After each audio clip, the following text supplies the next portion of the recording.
Hello, everybody.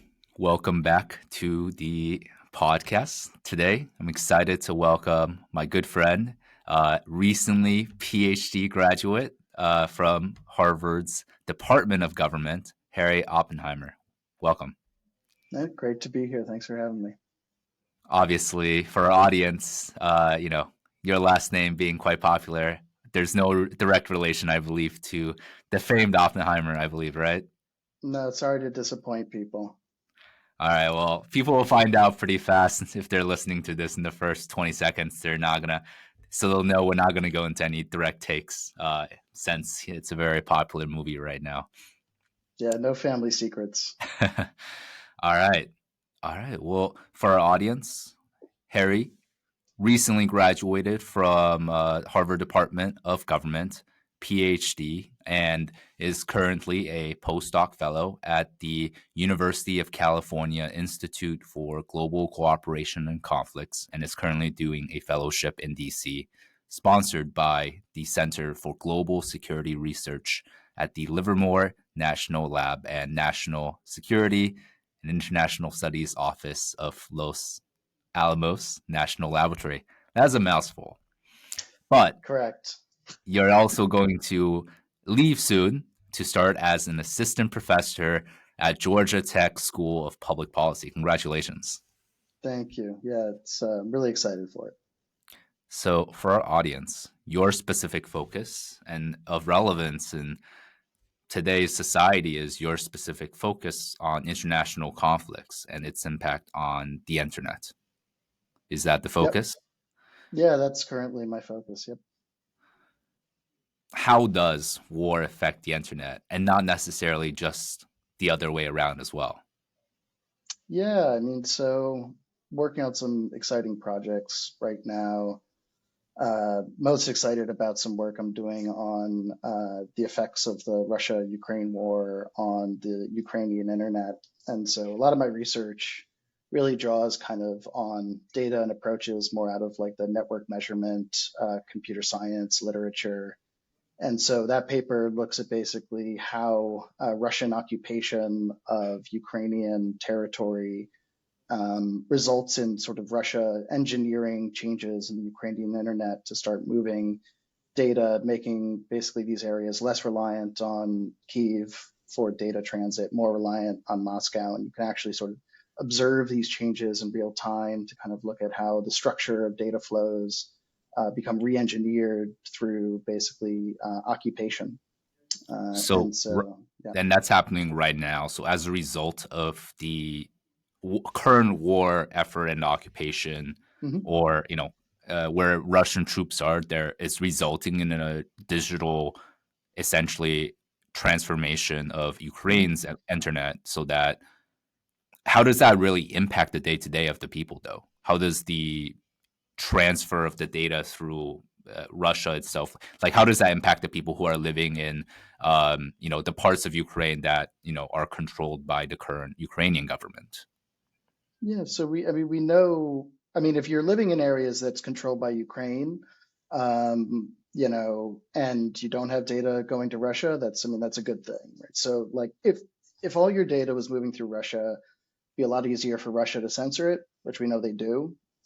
And we know that Russia sort of exports censorship basically by, taking control of data routes. And as well, there's a significant amount of surveillance that we know that Russia undertakes on its own networks. And so this is another thing they're able to sort of export by getting control over Ukrainian data. That makes sense. But does this have a material effect, you would say, on the conflict of the battle zone? Well, that's the next step, you take the sort of, variable in terms of where it comes from, and then, let's turn it around and see, hey, is Russia operating differently in areas of Ukraine where more data goes back to Russian service providers, right? Are they more easily able to control and hold territory? Do they resort to different types of violence, when they've got a greater ability to kind of gather intelligence through the internet? So that's really the next kind of step in the project. Mhm. And how concerned are you about the weaponization of interdependence as your research focuses on to the internet for beyond Ukraine. Is this something in the 21st century you see as being more common? And do you see this happening in other conflicts, maybe not at the same scale right now as Ukraine? Yeah, I mean, I think it's been happening, I mean, there's the great sort of like Farrell and Newman weaponized interdependence paper that kind of laid out part of this research program. But, Snowden leaks showed that we do this, right? Data that goes to the US, we're able to sort of get taps on, but it occurs in kind of smaller scales throughout the world, right? Hmm. So, you know, the internet was originally kind of thought of as this kind of like post-state, liberalizing, force that the states wouldn't really be able to kind of like weaponize in terms of like cutting things off or monitoring or censoring. But I think we sort of know now, 25 years on, that like the internet is actually like a really rich domain for competition between states, and they're finding new ways to weaponize it. Absolutely. Diving into cyber warfare a bit, we've Hmm. seen, you know, Stutnet happening, now like I believe over a decade ago. Yep. And that was, one of the most, at the time, one of the most sophisticated piece of cyber warfare weaponry or weapon tool that disabled a pretty, I would say, relatively strong regime's physical manufacturing capabilities. In that case, in the centrifuge manufacturing. Hmm. Um, what is kind of the state of and the sophistication of cyber warfare or cyber development now that you see, and how has it really advanced in the last decade? It's a really hard question to answer, which I think is in itself actually a really interesting thing. So I recently had a journal article in the Journal of Peace Research. We had a special issue on like empirical study of cybersecurity, where it was kind of like, hey, this discipline's reached a point now where we need to be really serious about, methods, approaches, data. And I wrote a piece on basically bias in observational cybersecurity research, because the fact is that there's a lot happening underneath the hood that we just don't see and we can't see. And unfortunately, well, fortunately, unfortunately, I don't know. As an academic that wants to study this stuff, you say unfortunately, because I'd like to be able to see everything that happens. But, the more sophisticated the attacks, right, and the harder to observe, um, also means it's going to be like harder for us as like academics to pick up on them. So no, like we don't. Yeah. So generally speaking, things are very getting more sophisticated. You see these sort of like really exquisite targeted exploits. Things like Microsoft, against things like Microsoft, but that sort of like nation state driven offensive cyber, let's shut down the centrifuges. We don't know about those cases, or we haven't seen any of those cases. I guess I would Mm, probably say as well, though, that if the actors that are doing those things are really good at hiding their tracks, it's probably harder to observe them as well. So, certainly. we see a lot of the kind of like disruption stuff, DDoS attacks, shutting down websites, hacking political campaigns, and releasing information, which certainly matters. But that stuff is also like a lot easier to observe, and in some ways it's meant to be observed, right? Like, those are types of attacks that, attackers want us to figure out about them, versus actually things like Stuxnet, the US government did not want people to find out about, for several Right. reasons, right? Like they want to manage escalation. They want to keep exploits that they have secret because they're hoping to use them again potentially. So, it's a really hard question to answer, which I think also kind of just like is an interesting fact about the world in itself. Certainly. And, now that we're here in 2024, the big question in everyone's mind as it relates to cyber warfare and conflicts is the role of artificial intelligence in that. Sure. What do you believe it to be? Is it a great equalizer for nation states, or is it perhaps merely for the few nation states with the sophisticated computing power, really a way to supercharge their own capabilities that leave others far behind. Yeah, and my guess is that we're going to go through somewhat of a hype cycle in a similar way to where we went through like a cyber hype cycle in the kind of like 90s, at least with regards to kind of like international competition. So like, the original idea, right, this kind of like cyber war was, hey, cybersecurity capacity, right? So, cyber attacks are going to give weaker states the opportunity to get one up on stronger states Mhm. because they depend more on this stuff. Asymmetric conflict was going to be really important here. And over time, the answer was kind of like, hey, pump the brakes a little bit. Actually, like the states that can carry out sophisticated cyber attacks, like are the states that are more reliant on, the internet. They have the workforce capacity. These operations are actually like really difficult to run. So, I mean, I think we're super early in the AI space right now. My I would, hesitate to sort of like say at this point that it's kind of like upend, well, politics in any way. I mean, what we do know is like that economically it's going to have a huge impact, right? Certainly. Um, which will create cleavages, right? And it will create winners and losers, which will create, fights over, who gets those gains as people in some countries lose jobs. And, certainly like, countries that are really like, BPO heavy, are really reliant on, labor that might be replaced by AI and chatbots. So, I would almost look for it more as like a like cause of some level of conflict, maybe, Mhm. rather than, something that itself becomes like a tool of conflict. But that's just sort of speculation. Absolutely. We're not there yet, and hopefully we don't reach that stage of escalation. As you mentioned previously, with Russia and Ukraine, the use of the internet can certainly be a tool for on the battlefield, and of course, just the way people interact. Um, this is an election year as well. We're covering all the hot topics. Sure. Why haven't we seen as much, perhaps, election interference? Or maybe we have, but it might not seem as though it's in our faces as it was in 2020. Mhm. Yeah, I mean, the optimistic answer would be, we learned our lesson in 2020 and, we've put the right safeguards in place so that, this time it's not going to be as big of a deal. The less optimistic one would be, maybe there's all this sort of interference happening that we just aren't learning about because, Mm. it's either can't be reported or hasn't been reported yet. I mean, we you know, face a lot of challenges when it comes to election security, especially in just how different states are running their own elections, right? And so,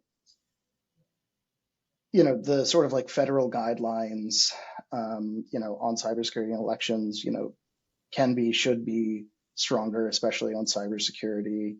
Um, but I'm sure as well that there's a lot of sort of like research testing, et cetera, that hopefully the federal government is doing on all these systems to sort of, okay them and say like, hey, here's a list of vendors that, we're pretty confident in their product. So I don't think that it's for a lack of other countries wanting to interfere in our elections. I mean, I can certainly imagine a lot of reasons why Russia might want to interfere in US elections. But my hope is that we've just gotten better. I'm suspecting that we will be learning about a lot more stuff in the next few months, though. Certainly, as the election heats up. Beyond, I guess, the election, the hearts and minds of people, um, cyber, you know, the internet has also been critical for, of course, economic development, and now is essentially also critical linchpin of our national infrastructure as well. Hmm. There's, as we've seen in Ukraine and Russia during the conflict, and at the start, there was significant disruption to the infrastructure, the energy Hmm. grid of Ukraine. leading up to, of course, the physical piece of the conflict. Um, we in the United States, we have this constant worry about the safety and security of our own energy infrastructure. Could enemies, foreign actors, state and non-state actors, potentially disrupt a nuclear power station or an energy grid to shut down a city or even a region of the country? Um, is that a significant risk for us in 2024? Is that something we've taken kind of safeguards against to a sophisticated level where we don't necessarily need to worry about that? Yeah, this stuff is all about balancing risk, right? So just because something hasn't happened yet doesn't mean it can't happen, and if you replayed the last, 10 years 100 times, I don't know how many times you would see, an attack like that, but we only get like one version of playing through this. So, I mean, I think as long as we stay vigilant, keep investing in standards organizations that are developing, products, keep working with the private sector to make sure, that, patches are being made, right? And that, you know, especially in critical infrastructure, right, that they're investing sufficiently in cybersecurity within their workforce. I mean, I think we have every reason to kind of be optimistic if we continue to invest. And I guess the risk would be, sort of thinking that just because these things haven't happened so far, that they can't happen. And if you shift resources, shift focus away, uh, you know, it's certainly not impossible that something like that could happen. And so that's what's really sort of key. And what has been the governance among state actors, with this use and guides for how nations should behave? There certainly, certainly isn't going to be able to tell a country to not develop these tools. Um, but what have you seen in terms of any global or regional framework that might help or might govern how this develops in the future? Yeah, I mean, something I think is becoming really interesting in this space is sort of cybersecurity standards and cybersecurity within trade agreements. And trade agreements dealing increasingly with data flows, with cybersecurity, which it makes a lot of sense, right? If I'm going to have greater sort of trade interdependence with you, I would like to make sure that your country is investing in cybersecurity, that you have the regulatory capacity to make sure that firms in your country, that firms in my country are doing business with, are kind of up there on cybersecurity practices. That there is a governance framework there, right? Where if we have to cooperate country to country, that there's actually someone who can pick up the phone, um, in terms of, again, cooperation and dealing with that. So I think that's been a really interesting factor sort of within that we really just have only seen in the last like 4 or 5 years is really using trade agreements as a way to kind of encourage countries and incentivize investments in cybersecurity. Really gives opportunities as well to kind of like harmonize on these policies, which is going to be another good thing, right? Especially for businesses. If you have similar types of regulations in different countries when it comes to cybersecurity, right, that's going to lower the costs for you of compliance, of dealing with, versus if there's sort of like a scattering of different standards, regulations around different countries. It's going to be a lot sort of heavier on compliance. So yeah, I think we're starting to see that though. Absolutely. Let's dive into a little bit about your background. You know, you've done this PhD for, Hmm. 6, 7 years, and it seems this is cybersecurity, the internet is something you're very much focused on. Why pursue an academic route? Um, an academic route, it gives you tremendous freedom. I think is sort of the thing that attracts me the most to it. Uh, I am able to decide what I study, what I write about. I don't have to kind of convince anyone else that it's important, or other than the people in my discipline. But being able to be your own boss and really pursue your own ideas is what drew me towards it, I think, in the end. For our audience who might not be in academia, and perhaps some are, you know, you take years to focus on getting a PhD done, you do a master's, you do the basic research, and then you focus on your Mhm. own kind of focus. What was your PhD focused on broadly? Yeah, so I mean, like, you start out, at least in my program, most programs, with a couple years of coursework. For me, it was a lot of it was statistics. So, I took a stats class every semester to sort of get up on that. Because you just, in modern, at least within modern political science, empirical political science, I should say, uh, you have to be teched up, right? You need to know how to code. You need to know how to work with data. You need to know how to make data sort of stay a story that supports your ideas. And so there's kind of that component, and then that substantive component. So that's coursework for me on international relations, international security, international political economy, public opinion. And then you go up and you do a general exam, which in our case were all oral, which I enjoyed, but I think probably scare a lot of people. And then yeah, you start TAing and writing your own stuff. So for me, my research was all on basically digital interdependence, digital globalization. And so how is the internet, how are data flows making countries more interdependent, and what types of political security consequences does that interdependence create? Um, which ultimately to me is really interesting because data flows and the internet have sort of really wide ranging security implications, but also economic implications. And that kind of mixing of economic plus security is really interesting. It's the literature I like a lot. It's the literature I like working on, and ultimately, uh, describing some of the work on Ukraine earlier, uh, it's something that I think matters, which is also important. Yeah, absolutely. For now, at least, what are you focused on before you begin your professorship? Well, there's a lot of I've been told that there's a lot of adjustments that you have to make when you start as an assistant professor.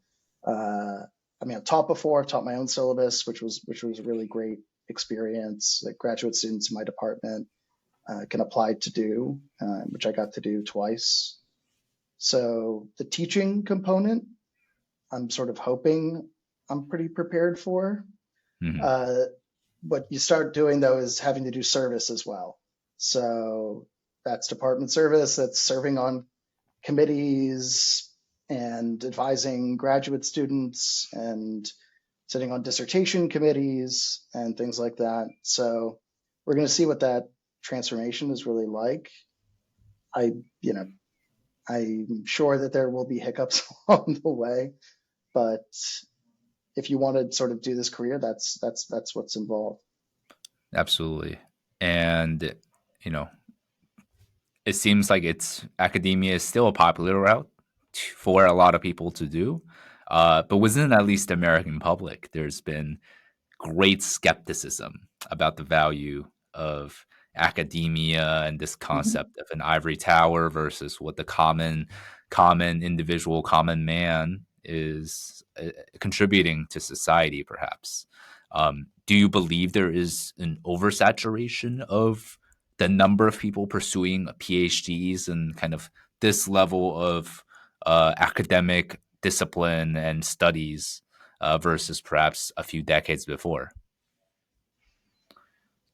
It's a hard question to answer. I mean, there's sort of a couple questions in there. I mean, one is, are we producing too many people with PhDs?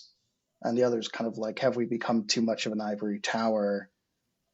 And I mean, I think that there has been a decline in the number of PhD positions over the last 6, 7 years. So certainly within my department, like when I started, my cohort of grad students in the government department was 27, which was big, but not crazy big, at least for Harvard, which is a very large department. Today, though, I think it's like 17 or 18. So, and has been for the last few years. So I do think there was kind of like a, not bubble, but maybe perhaps somewhat of a bubble of graduate students, which I think COVID and departments really, universities really sort of took the opportunity to ratchet back a little bit, Mhm. which has good things and bad things. I mean, it gives universities more resources to spend on those students that they do have, which is a good thing. And it means that more of those students are likely to get jobs, academic jobs, I should say, uh, which, depending on your viewpoint, is a good thing or a bad thing. Yeah. And but I do have to say, I mean, I think if I went the non-academic route, I still learned a tremendous amount during my PhD that I think would sort of take me into a number of careers.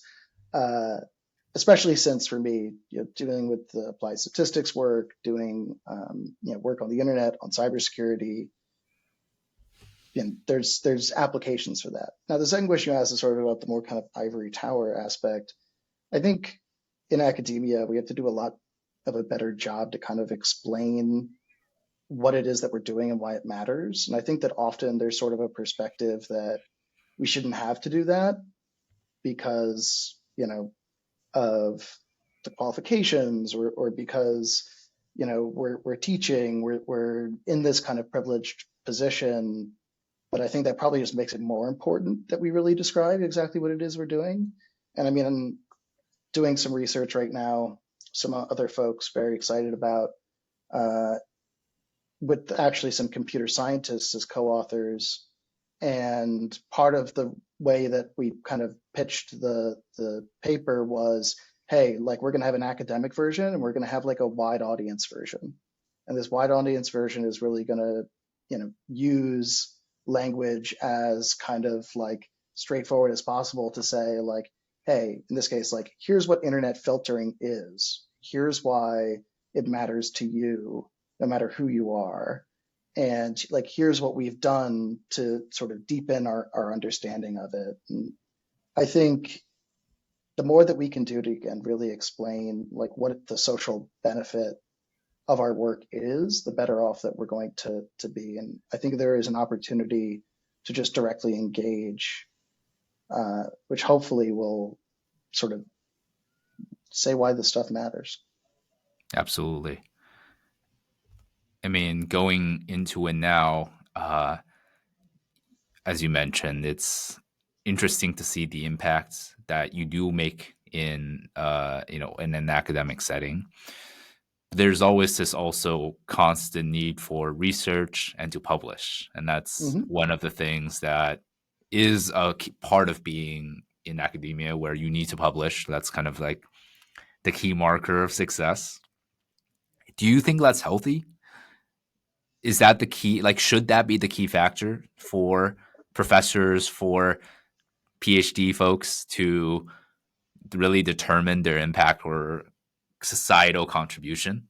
Yeah, I think in the end, it is what we do, right? I mean, we are researchers, right? We're trying to deepen human knowledge of something. And so, and the only way you can really do that is to publish, right? Mhm. There's a separate question of sort of like what the publishing incentives are and are they well aligned and how should you exactly measure someone's academic output? Is it in the individual ideas? Is it in the volume of stuff that they're putting out? But I think at a fundamental level, your scholarship has to sort of show your contribution. Uh, and I think that there's multiple ways to do that. And certainly, like, we should be, it's part of why I'm excited to be in a public policy school, which is that I think that there is a little bit more room in a public policy school to, increase your impact by dealing directly with policy issues, which is not something that you necessarily get in all types of academic departments.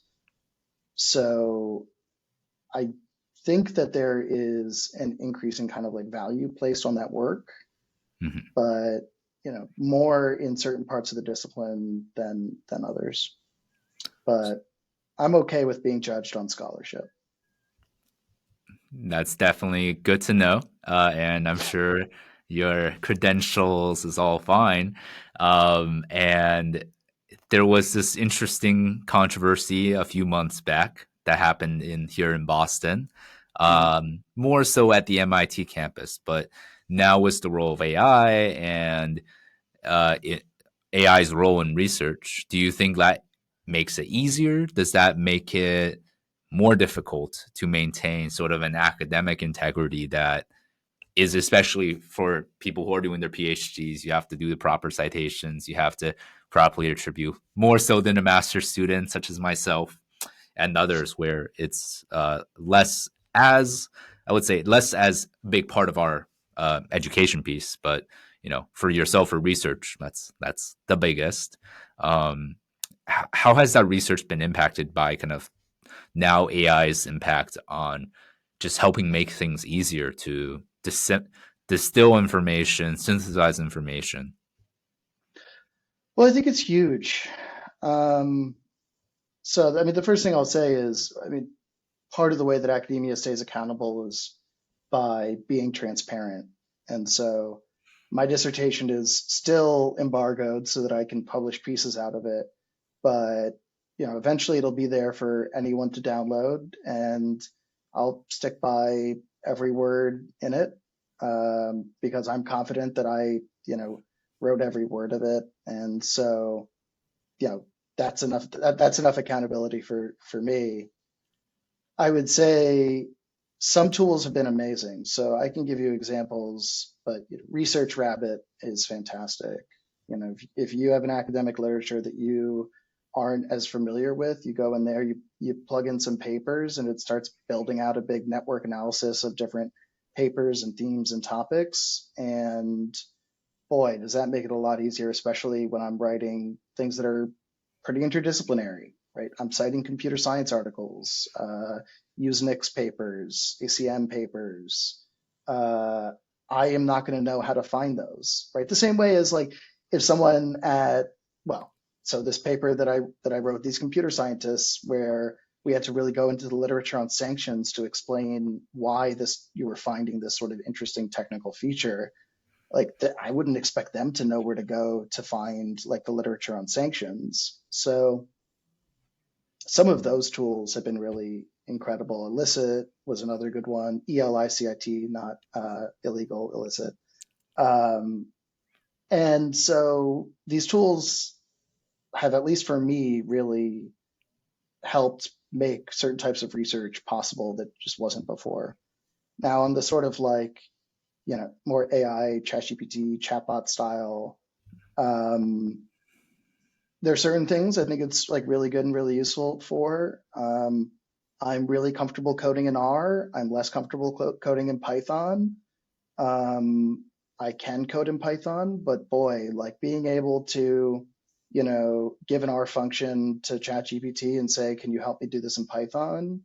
is an incredibly powerful tool.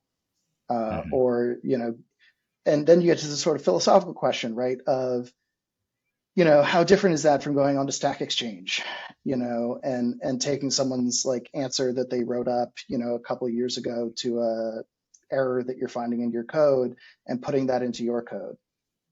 I don't know. At what point is like a spell checker a automated or computer assisted writing? If it's just doing typos, fine. If it's what if it's helping you with fragment sentences? What if it's Right. offering Making more suggestions. exactly. So these are blurry lines. I mean, I saw it as an instructor. The guidelines don't exist right now for instructors and for professors, so they're really figuring it out on the fly. creating rules for this, what is okay, what isn't okay. In the end of the day, everything that I publish, everything that I write is me, is my voice. And I like to think as well that if it wasn't, you'd be able to tell because it wouldn't be written with my voice. And I think I write in a particular way and communicate in a particular way that a computer chatbot couldn't really capture. Right. But but figuring out how to harness these tools to make you more a better researcher, more productive is huge. Certainly. As we've seen, and not saying you by any means or anything, but we've seen kind of this controversy with like academia and research, and that controversy has actually caused the president of Harvard a few months back to step down because of these Mhm. potential allegations. Bill Ackman, famed, influential investor, also, ran into controversy when his wife was accused of plagiarism because her thesis, I believe, was public as well. And then that has resulted in this wider conversation of like who hasn't plagiarized in some way or some small piece wasn't properly cited. What are your thoughts on kind of like that in terms of as yourself, you're going to be a professor, you're going to go into the institution of academia and for these universities, their governance and future, you know, what is sort of the standard for academics, for professors going forward for not only their past research, but future research as well. What is the bright line? Can you make a mistake here? Or if one thing wasn't cited, or you might have a few things in this article that you published is, reference wasn't properly cited or referenced, does that mean you've plagiarized? What is the bright line?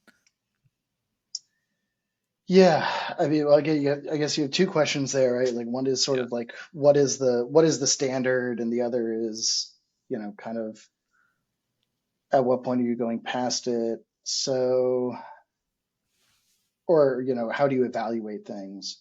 I mean, I think you have to evaluate these things on a case by case basis because they're all different.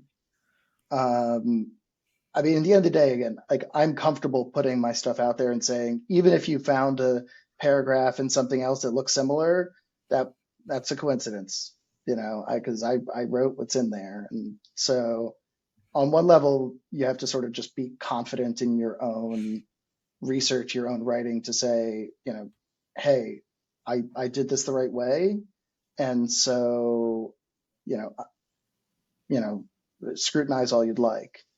Um, I think, there certainly are degrees of this. So, you can get into the technical stuff of like, hey, what is common knowledge, right, versus something you have to cite. I mean, one thing to really make clear is today, with access to information online, with the ability to, use, programs to go through these texts in an automated way a lot faster, you have to be, really good at citing your sources, right? And so that's certainly something that if grad programs are not emphasizing more now, they really should be, because it is a skill. And as you go through tracking your sources, making sure that like everything is down there square, it's a constant thing. It's a constant battle, right? Um, and you have to be really diligent to do it. So some things shouldn't bother people. If I say, I don't know, if I say cybersecurity is one of the most, important, challenges facing our nation today, right? Like that's just like a general statement, right? That shouldn't have to be cited. If I say in 2013, Stuxnet did, this specific exploit in order to get through the systems, that's got to be cited, right? Because someone else did that. Right? That's someone else's research that they did. And so I think it just has to become really second nature going through it. And I think more scrutiny, is going to be a good thing, but I think as well educating people on, exactly what the standard is, and what isn't considered plagiarism versus what is considered plagiarism, is just, it's something that really has to become part of the academic culture top to bottom.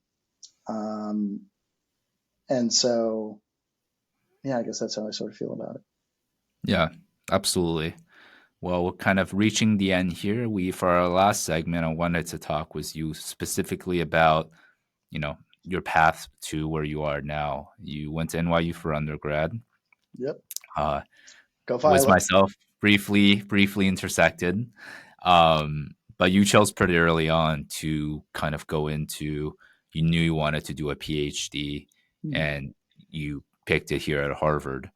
Uh, what was kind of your rationale at that point in time for doing a PhD, and has that remained during your time over the last 6 years as you as you've went through all the different stages of it? I graduated NYU. I was a research associate at the Council on Foreign Relations for 2 years and applied to PhD programs. And I mean, one simple way of saying it is like, hey, I got into Harvard for a PhD, so like that's what I was going to do. And there was, at my office, there was a great Marine Corps colonel, who, when I was kind of like nervous about like picking, like, wow, am I really ready to commit to this? He was like, you're never going to get a better opportunity. So, you'd be crazy to think about turning that down. And I think I sort of just needed someone to just be like, hey, have some perspective here. This is a great opportunity. You know, you're not going to get that many opportunities like this. So don't even think about it anymore. Just say yes. Was nice. So I didn't know I wanted to go into academia. I think going into my PhD, to some degree, they do a good job of kind of like, you know, mind tricking you into thinking academia is the way to go. At the same time, I think I probably also sort of saw different ways of doing academia, and certainly the sort of like public policy approach for me was like really the right way to kind of continue into academia. So I think I probably figured out somewhere around like maybe my third or fourth year, once I started teaching, realized, hey, I like teaching, which is a big part of the job. And if you don't like teaching, academia is going to be a lot harder for you. But once I was like, okay, I like teaching, I'm interested in these topics, uh, and I'm currently on track for a career where I can just keep doing those two things, teaching and writing about things I find interesting. It then sort of switches to the other side, which is, hey, I want to go into academia now. Will academia choose me? Because it's a very tough job market. Uh, I went on the academic job market for 2 cycles. That's, I would say, like the modal number of times people go on the academic job market, and had some talks the first time, didn't get any offers. Um, was going to stick around for another year. PhD, I had some more funding and I could pick up some more teaching. Second year had a little bit more success in getting academic offers, and you know the Georgia Tech position was just a really perfect fit. It was a school that's investing a ton in cybersecurity, a ton in the internet. It's historically been a really strong school in engineering and technology, but putting a lot more emphasis on now how you can kind of combine public policy, economics, sociology with the internet. And so during my flyout, got to meet with just some incredible people at the intersection of law and technology, communications, and it was a great fit. And so at that point, again, once you have an opportunity like that, you really have to take it. Absolutely. And for those that are not necessarily as familiar with the career track of, Mm-hmm. you know, professorships, you start out as an associate or assistant professor, and then Assistant. assistant professor, then you're an associate professor, perhaps, and then you're a full professor. And I believe is that tenure track typically. Yep. So I'm in a tenure track position. So I will start as an assistant professor um, for oh, I think I probably get reviewed for associate probably in my sixth year maybe, Hmm. which is roughly when my tenure review will be.